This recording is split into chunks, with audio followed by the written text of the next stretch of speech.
और राजा जी के हालचाल, उम्मीद करता हूँ आप सब बढ़िया होंगे। तो भाई लोग, आज मैंने YouTube क्रिएटर्स की एक चीज नोटिस करी कि भाई जब मैं सुबह उठा 7 बजे, मैंने नेटफ्लिक्स खोला, स्ट्रेंजर थिंग्स का सीजन 5 लगाया और उसके वॉल्यूम 2 के तीनों एपिसोड 5, 6, 7 देखने चालू कर दिए। और इंटरेस्टिंग बात तो ये रही कि मुझको स्ट्रेंजर थिंग्स जितना देख के मजा नहीं आया, उतना तो यूट्यूबर्स के रिव्यू देख के मजा आ गया। और भाई मैं एकदम शॉक्ड हो गया कि वेब सीरीज तो सुबह 6:30 बजे रिलीज हुई नेटफ्लिक्स पर और उसके रिव्यू सुबह 8 बजे आ गए हैं। भाई मान लो अगर आप ये वेब सीरीज सुबह 6:30 बजे से देखना चालू करते हैं और इसके तीनों एपिसोड का रन टाइम है 3.5 घंटे का, और गाइस अगर आप 6:30 बजे से अगर इसको देखना चालू भी करेंगे तो गाइस आपको ये पूरी वेब सीरीज देखने में टाइम लगेगा कम से कम 10 बजे तक। और भाई जब इन क्रिएटर्स का मैंने रिव्यू देखा तो भाई वो उस पूरी वेब सीरीज में क्या हुआ ये नहीं बता रहे, और ये नल्ले क्रिएटर्स कह रहे हैं कि वेकना ने स्टीव को मार दिया और मजा आ गया पूरी वेब सीरीज देख के। माइक ने लोगों के साथ मिलकर पूरे हॉकिंस में तबाही मचा दी। और गाइस ये कोई छोटा क्रिएटर नहीं कर रहा है, ये गाइस बड़े क्रिएटर कह रहे हैं, 3-4 जिनका सब्सक्राइबर बेस 1 लाख पार है। इसमें से एक का सब्सक्राइबर बेस है कम से कम 1,39,000, दूसरे का है 2 लाख कुछ और तीसरे का शायद 6 लाख पार था।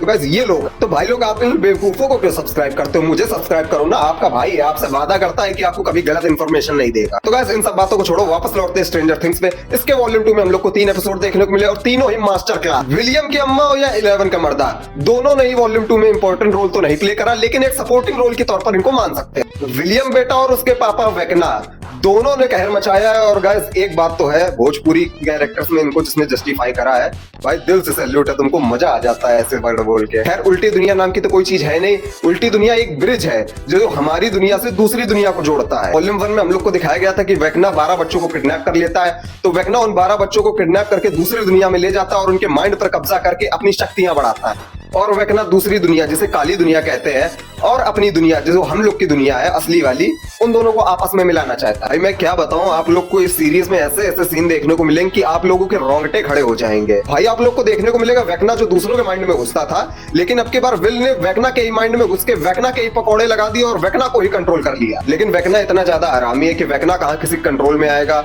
और गाइस एक बात तो है कि जब वेकना अपने असली रूप में होता है यानी कि हेनरी के रूप में, तो गाइस उसकी शक्ल मुझको बहुत ज्यादा चोमू ऐसी लगती है। और अब बात रही अगर वेकना की, तो वेकना को पूरी पावर लेने के लिए 12 बच्चों की जरूरत होती है और जिसमें से हॉली होती है वो भाग जाती है। मैक्स उस गुफा में रहती है जहां पर वेकना जा नहीं सकता है। मैक्स, हॉली और जितने भी बच्चे रहते हैं सब पर माइंड फ्लेयर के जरिए वेकना कब्जा करके बैठा रहता है। और गाइस मैक्स तो बाहर आ जाती है लेकिन हॉली और वो बच्चे बाहर नहीं आ पाते। अब देखना ये रहेगा कि माइक और उसकी पूरी टीम मिलकर क्या उन 12 बच्चों को माइंड फ्लेयर के जाल से निकाल सकती है। भाई मैक्स जो है वो वेकना के चंगुल से कैसे निकलती है।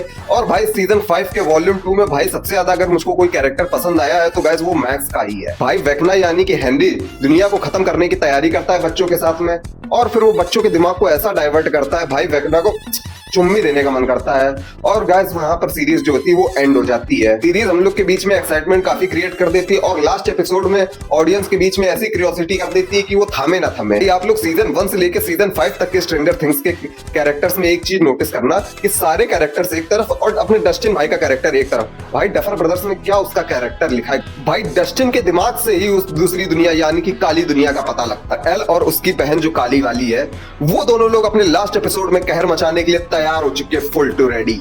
वहीं अगर बात करी जाए उस करिए लूकस की, तो वो तो साला एक नंबर का चूतिया है।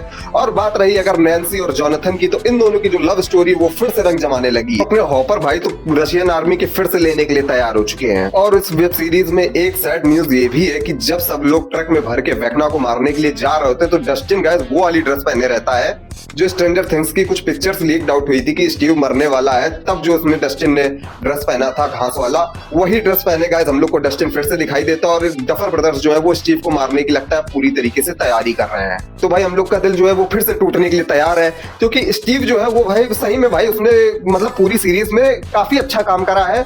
और भाई डफर ब्रदर्स जो है उसी को मार के हम लोगों का दिल तोड़ देंगे। भाई विलियम को उसकी शक्तियां मिल जाती है, माइक को एल मिल जाती है, उस करिए लूकस को जो है वो मैक्स जैसी सुंदर लड़की मिल जाती है, और हॉपर को अपने विलियम की अम्मा मिल जाती है। लेकिन गाइस स्टीव को जो है वो कुछ भी नहीं मिलता, उसको प्यार में धोखा भी मिलता है। और भाई अगर स्टीव मर गया तो भाई दिल से दुख होगा। और भाई मुझको एक बात और नहीं समझ में आती कि डफर ब्रदर्स ने अपना नाम डफर ब्रदर्स क्यों रखा है, उनको अपना नाम जीनियस ब्रदर रखना चाहिए। भाई अगर सीरीज के बैकग्राउंड म्यूजिक की बात करी जाए तो वो भाई एकदम पीक लेवल का है, जो कि हमारे पूरे हार्मोन्स को जगा करके बाहर निकाल देता है। भाई पूरी वेब सीरीज में भाई सब कुछ बढ़िया है भाई, बस अब इसके लास्ट वाले एपिसोड जो 1 जनवरी को आने वाला है उसका इंतजार है। और गाइस इसके जो हम लोग को इंस्टाग्राम पर रील्स दिखाई देती है भोजपुरी डब की, गाइस उसका इंतजार है। तो गाइस तब तक के लिए चैनल को सब्सक्राइब करो, वीडियो को लाइक करो, एक प्यारा सा कमेंट कर लो, और तब तक के लिए थैंक्स फॉर वॉचिंग।